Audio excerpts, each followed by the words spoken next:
welcome Mr. Zach Johnson to this interview. Thank you so much for letting us interview you today.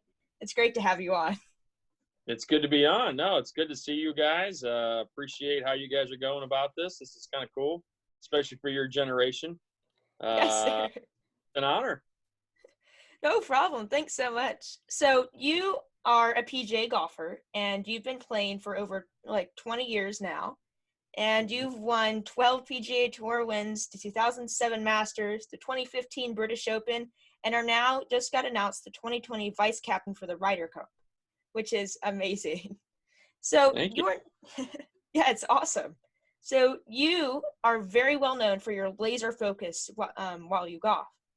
Could you tell us how you keep your focus and your nerves so well during the Ryder Cup and other cups? In other cups? Yeah, well, that's a really good question. I think it's one of those situations. Obviously, the more you're in any experience, the better off you can perform, and certainly the more comfortable you become in those experiences and those, I guess you'd say, difficult and trying times, right? But I remember, I go back to my first Ryder Cup experience. I think if you can play good golf, if you can execute and stay focused in the most extreme of difficulties, specifically a Ryder Cup or a President's Cup or a major for that matter, you can do it anywhere. And I remember going back to my first, and I remember, playing the practice rounds. I remember listening to some of my peers who had played in a few prior to me, et cetera. And the couple things that I took away from it, number one, and I think this goes for probably any endeavor that you're, starting to, get into is, I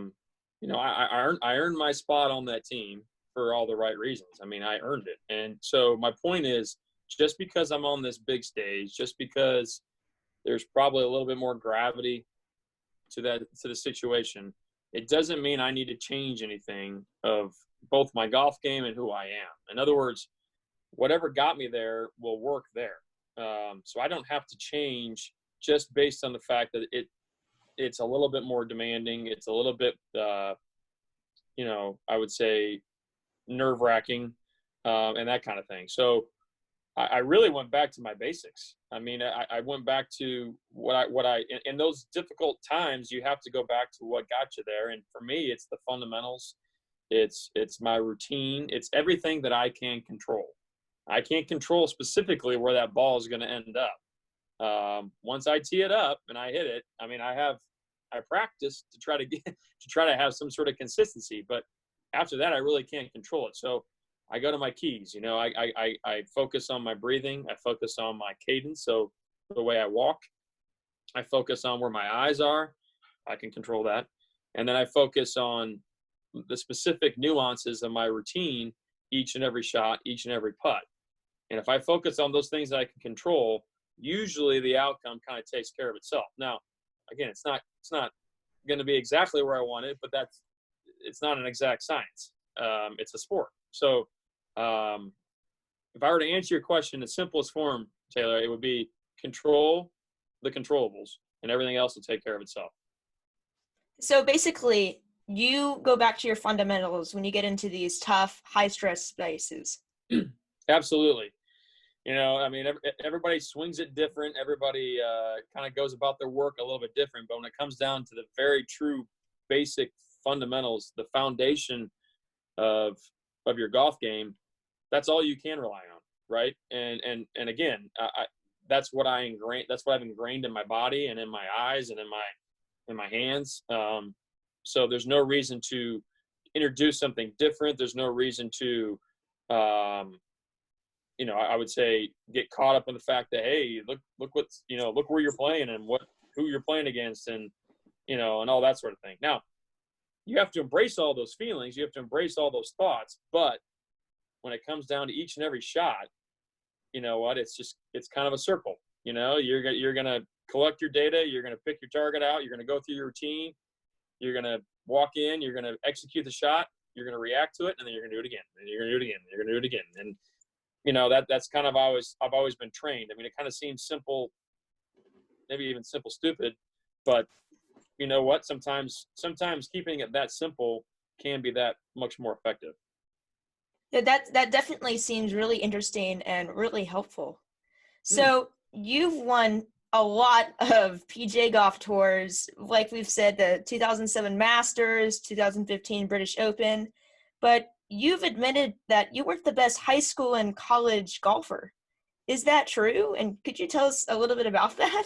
Yeah, absolutely. No, another good question. Yeah, I grew up in the state of Iowa, and I mean, for the most part, sports was my childhood. I mean, it was, outside of going to school, I was always looking at the clock. I'm like, okay, practice, let's go. And regardless of what season it was, what sport it was, it didn't matter. I was just ready to go.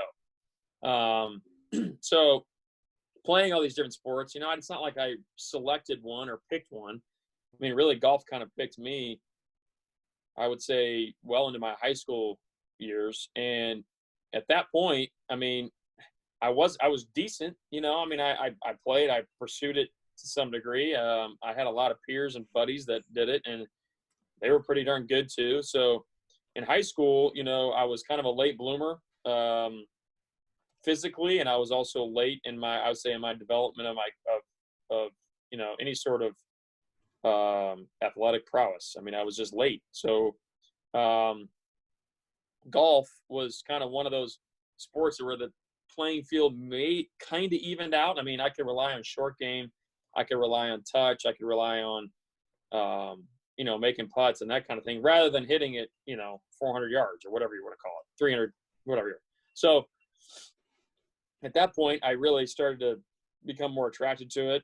Eventually, I earned my way to, I made my way up the team. I mean, by my senior year, I might have played number one in a couple tournaments, nothing significant. I mean, our number one man was really good. He's a good buddy of mine. He played college golf, etc. So I earned a scholarship to Drake University, and I took full advantages of that. And it's like I started all over again. I mean, we had a good class. We had a really good freshman class, but I don't know if I ever played number one man in college. I can't really remember. I'm sure my teammates would remember, but the point of that is, if I did, it was a week, maybe, one tournament, maybe. But again, I progressed year after year after year after year, and I just kept trying to get better. Once high school was done, there's no other sports other than golf and school. So I go to college, it's just golf, it's just school. Those are my two focuses. And then after college, I'm like, hey, this progression still kind of, it's wavy, but it's going up, it's trending. So I need to see how far I can take this. And then I graduated, got my degree, and then once I turned professional and all of my work time was golf, that's when the real progression started. So that's awesome. You've basically worked, even though you were a late bloomer, as you said, you've worked your way up to obviously the top position. Yeah, That's I mean, incredible. Thank you. I mean, my story is one I've kind of touched on a few parts of it, but I mean, I was just a kid who loved sports, had a dream of playing professional sports, and as outlandish as that really is, I mean, if you're going to break it down and be a realist, and statistically, I mean, I don't know what it is, but it's the 1% of the 1% of the 1%, right? I mean, it's not reality. But again, I had that dream. I saw progression. I associated myself with great people, whether it was my teammates, my coaches, my teacher, my swing coach, that kind of thing.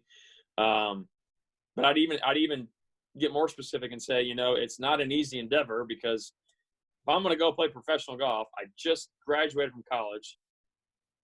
How am I going to do that financially, right? I mean, it's not like it's cheap. It's not like, hey, here's your professional card. There's the first tee. Good luck.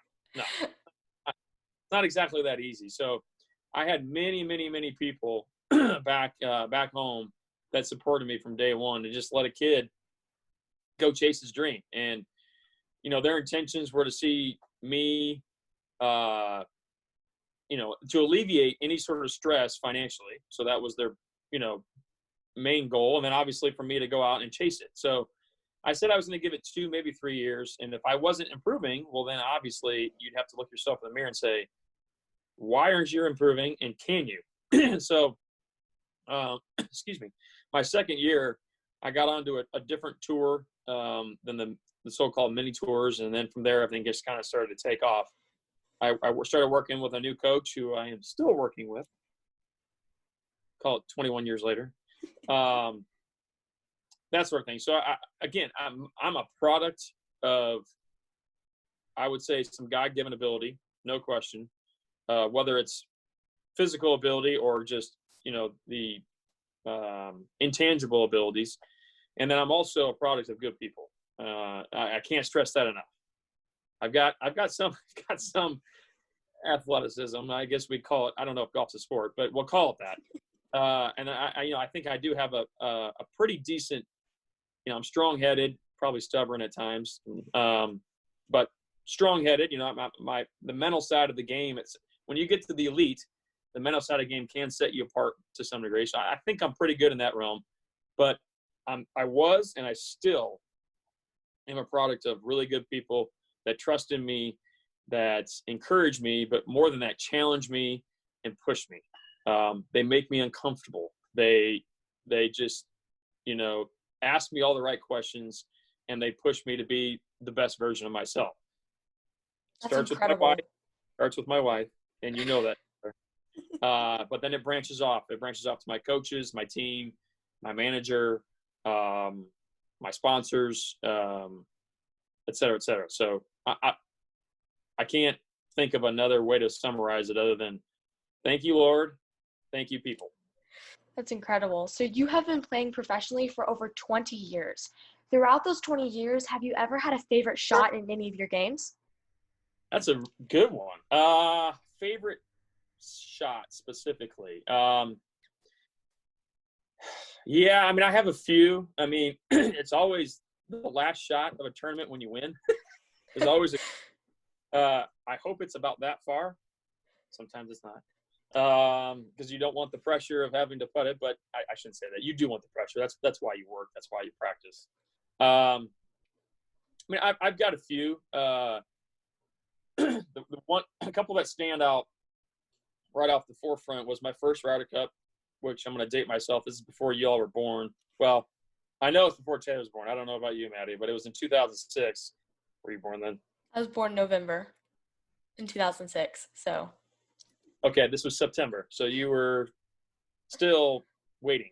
Anyway, September 2006, actually my wife, Kim, was extremely pregnant because my son was born, might have been late September. Yeah, it was late September, so he was born, help me out there, January 4. Wow. So she was, anyway, that's beside the point. Let me get to the shot. I'm in my first Ryder Cup match of my entire career. I'm paired with a guy by the name of Chad Campbell, a good friend, and we're playing Padraig Harrington, an Irish guy, and then his partner was Paul McGinley, another Irish guy, and we're playing in Ireland. Good luck. Anyway, wow. Yeah, so we I'm gonna try to keep it as simple as possible. We're in the Ryder Cup, it's not a total score. It's hole by hole. It's a match, right? The more holes you win, the quicker you can win the match, and you may not play all 18 holes. But anyway, we're 2 holes down. We've got 3 holes left, and we're on 16, which is the third to last hole. It's par 5. Chad hit. We're playing alternate shot, so he hits, then I hit, et cetera, et cetera. And we get to 16. It's a par 5. We're 2 down. Chad hits a good drive. Our opponents hit a good drive. They laid up on a par 5, so they're going to hit their third shot on the green. And I'm right in the middle of the fairway. I've got a number where I can get to the green, to the pin in 2 shots and give us a distinct advantage. But the elements are not easy. Obviously, the weight of the situation is not easy. There's a lot of factors involved. I got a wind I don't like. I've got a pin I don't like. I've got a creek in front of the green I do not like. I've got all these things I just don't like. And so I'm sitting there. It's just me and my caddy. And I'm like, his name's Damon. I'm like, D, do we lay up and trust Chad's wedge game and I make a putt, or do we give this thing a whirl? You know, I mean, do we get after it? I'm nervous. I mean, full transparency, I'm very nervous. Anyway, in the Ryder Cup, you have a captain, right? As Taylor kind of alluded to, I've been vice captain now a couple of times. And so our captain at the time was Tom Lehman, and he pulls up in his golf cart. And I'm like, uh-oh, here we go. Hey, captain. He's like, what's going on, guys?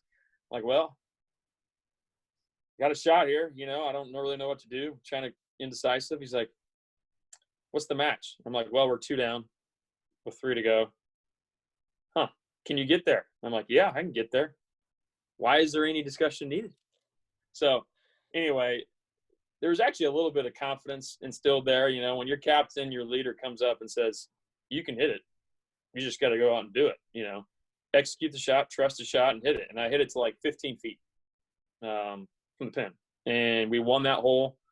We actually birdied the next hole, and then they made a snake on us and halved it. And then we won the 18th hole. So we actually halved the match. So we were 2 down, and we actually tied the match. So that shot right there, even though it kind of seems mundane, it's just one 3-wood shot onto a green. But considering the circumstances, considering what I was up against and that I've never been in that position before, it's probably the one shot that stands out the most. That's incredible. That's great that you just went for it. Thank you. Yeah, I mean, sometimes you have to. You know, I mean, oh, man, I'm glad it's done. Definitely. So Yeah. Speaking of your golfing career, you are also known, like you said, that you hit more precise rather than super far. Is there a reason why you adopt this strategy as opposed to other PGA golfers who normally hit it farther? Sure. Well, you said adopt this strategy. I'm not so sure there is another strategy that I can actually implement, because the opposite of trying to be precise would be, you know, hitting bombs and then, you know, trying to hit another bomb and hit another bomb. It's just my strategy is adopted because this is what I've been given. I mean, there's something to be said about being consistent. That's everything around my golf game is just consistency. What area, you pick it. I don't care. It doesn't matter. I'm trying to, again, keep it really, really simple. I'm trying to hit the middle of the fairway. I'm trying to put myself on the proper side of the green. I'm trying to make putts. And, you know, that sounds really, really simple, but that's the truth. So when it comes down to my specific strategy week in, week out, if I'm going to get more in detail, it's making my strengths even stronger. Excuse me. I know there's certain shots I just can't hit, and that's fine, because I can play my game and still succeed. I've seen it. I'll see it again. And, you know, it still works. It still has success. And it's not just me. It's my peers, too, that are like me. I'm not the only one, obviously. It still works. So when I say make my strength stronger, when I practice, there's really 3 parts of my game that I focus on the most. Two in particular. Number 1 is putting. It's the greatest of equalizers. It's, you know, as the old cliche says, you know, hit for show, putt for dough. But it's more than that. It's the one part of your game that if everything's off, it can equalize it, and you can still kind of be in it. That's number 1. Number 2 would be my wedges. If I can't hit it 350 yards in the air, not that I can, but if I can't do that, then I need to put more pressure and actually utilize, and I'd say rely on my wedges. The clubs that are around the green the most, chipping, pitching, and then 100 yards and in, basically is what I'm alluding to. So those would be 1 and 2. And then number 3 would be my driver. If I don't get the ball in the fairway, then I'm not going to have success. So those 3 are just, you know, the 3, usually my 3 biggest strengths. I usually hit it pretty darn straight. I'm not the longest guy, but I usually get it on the green, and occasionally I make putts. So if I can make my strength stronger, then that's when true success can happen. Yes, I have 7, 8, 9 other clubs in my golf bag that are important, but they're not the ones that are going to, you know, make Zach Johnson's name show up at the top of the leaderboard each and every week. Does that make sense? Yes, sir. So basically, you focus on your strengths, putting, wedging, and driving. Correct. Well, and again, those aren't always my strengths, but if they become successful, if those aspects are strong, then I can succeed. So my practice time has to be very efficient and very effective in that. I would say that those three in particular, my putter is probably a solid, I'd say 35-40% of my practice. My wedges would be about 20%. My driver would be another 20%. And then whatever's left would be the other clubs, is about 10%. So I don't know if that adds up to 100, but it's close. Anyway, point is, I if I go out to the range and just hit 7-irons all day, that's not going to do me very good. Mm-hmm. So what advice do you have for teenagers who may want to become a professional golfer in their future? Well, one, I would say re-examine your mind and maybe pick up another sport. No, I'm kidding. It's very difficult. Know that.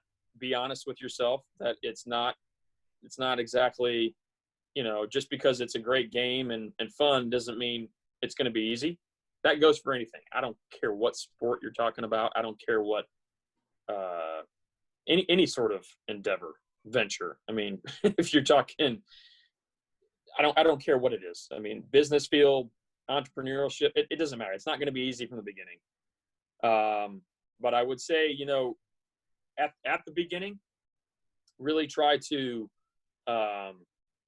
dig deep into yourself and figure out if you have the right motives, the right intentions in this, that you're doing it, for the right reasons. I would say that, well, you know what? Here, I'm going to get out my notes, because I get this question occasionally from like young pros or even young amateurs that really want to pursue the game, and probably for the right reasons. But I mean, they're just say, hey, what makes you successful and how, and what are the attributes? So if I were to really answer that question, there's 5. This is kind of corny, but I am corny. Taylor, don't nod your head. It's called Zach's 5 P's for successful golf. So it doesn't matter if you're 10 or 23. You have to have a purpose. So in other words, it starts with a question: what is your purpose for playing competitive golf? For me, it's about utilizing my God-given ability to play the game that I love. It's my competitive outlet. It helps other people, meaning my family, my sponsors, my fans, and my foundation, and the many ministries that my wife and I support. So in the end, for me, my purpose is to glorify God. So find out your purpose. Number 2, priorities and perspective. Keep everything where they need to be. In other words, for me, especially professionally, oops, are we still there? Yes, oh, okay. You're there. My iPad was bonkers. For me, if golf becomes my number 1 priority, then I got no chance. Does that make sense? It's my job. I love it. I love sports. I love competition. It's my job, but it's nothing really more than that, if that makes sense. I don't want my golf to be my identity, nor do I want it to define me. Does that make sense? Mm-hmm. Number 3, and I kind of talked about this earlier, put yourself around great people. I don't care who you're talking about. Obviously, your family, your coaches, teammates, if you're in college, what have you, whatever it may be. Just put yourself around great people, because the more you're held accountable, the more there's trust, there's challenge, the better you can be. Number 4 is practice and preparation. Keep golf where it needs to be, but your practice better be efficient, it better be effective. Know how to prepare both on the golf course and off the golf course, in the gym, the mental side. We talked about earlier, the technique, the fundamentals, the physical side, all of that needs to have its place. And then number 5 for me is prayer.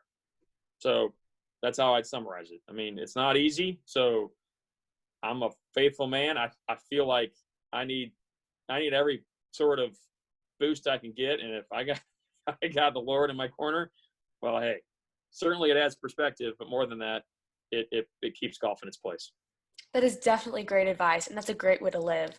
So, Second to last question, but okay. What books have had an impact on you, and why? Well, great question.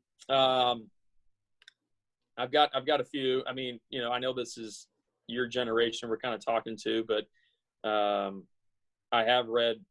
I like the J.R.R. Tolkien books. I mean, they're fantasy, but I'm kind of going back to your all's ages and that kind of thing. Whether it was The Hobbit or The Lord of the Rings or any of those are great. Anything by C.S. Lewis is great.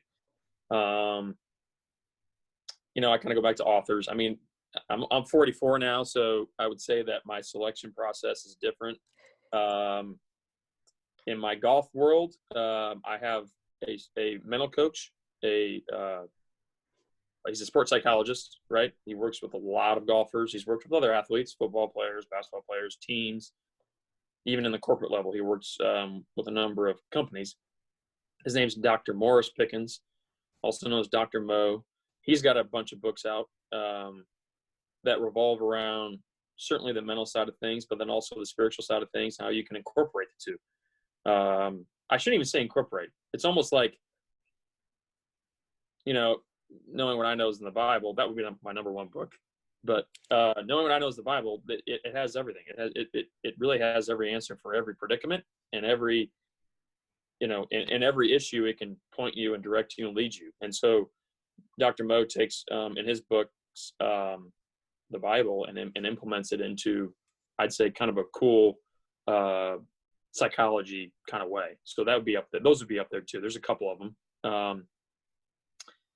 I like anything by Gary Thomas, who's an author and a guy I've gotten to know through Taylor's father and another friend of ours, Jonathan Bird, who plays professional golf. He's got some really good books just for the season of life you're in, whether you're single, married, having kids, et cetera, et cetera, et cetera. And then there's more that he's written as well. So those books stand out right now. I'm actually reading a commentary on Isaiah, which is deep, but also good, challenging, relevant, always relevant. So I don't know if that answers your question, but if we get into sports books, I mean, I like some autobiographies or biographies by other athletes, coaches, that kind of thing. There's always good lessons there. Tony Dungy's got a great book. Payne Stewart's got some great books. Those would stand out, but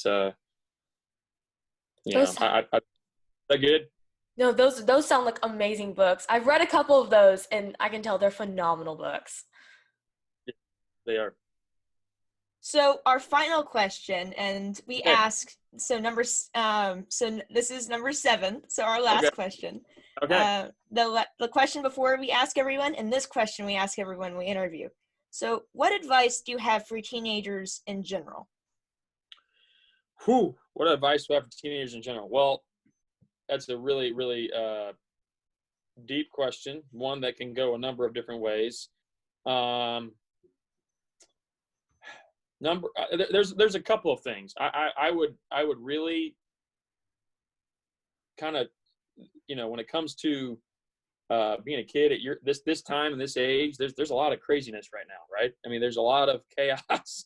There's a lot of uncertainty. There's a lot of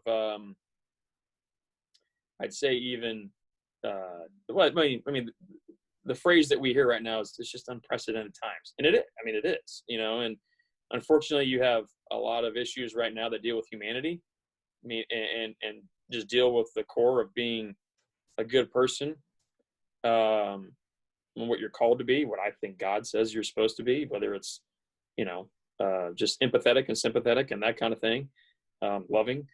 But then you've also got this other, I'd say the political side of things and everything that goes along with that right now. So it's just crazy. There's a lot of craziness right now. So if I had a piece of advice, I would say, you hear all these media, whether it's TV media, social media, print media, whatever it is, you're hearing all of this fodder. You're hearing all of this about civil unrest and just unfortunate circumstances and situations, right? That can be troubling. But as a kid right now, I would kind of go back to what to be really true. And sometimes even as an adult, I'd say this for anybody, but for me, I get that question, like, what are you holding on to right now? What are you pursuing? How are you mentally trying to piece things together right now. And for me, it's going back to the truths. What do I know that's true? And that's what I know is true is whatever that Bible says. So I would say my best piece of advice is to know the Bible and know what the truths of the Bible are, because regardless of the circumstances around you, as deep or as, I'd say as punishing as they could be, whatever arrows are coming at you, the Lord will get you through it. That's my piece of advice. It could be as simple as a day-to-day, 8th grade, 9th grade, whatever you guys are going into day-to-day. It could be encompassing of the whole year. It could be for a long stretch. It doesn't matter. There's when there's so much going on in the world, and you really don't know what's true. Actually, Taylor, I remember your dad and I had a conversation about this. You read one thing and you read another thing that contradicts it. You really don't know what to be true. So then when the experts really do say what's true, you don't even know if that's true, because you don't know if he's an expert or she's an expert. My point is, what I know to be true is in that big book we call the Word. So that's where I'd go back to for anything and everything. So your advice is know the Bible and go back to the foundations of it, regardless of what's going on. Amen. Hallelujah. Praise the Lord. Well, thank you so much for your time, Mr. Johnson. Thank My you pleasure. so much. You're welcome. Having me, girls. Yeah, thanks for coming.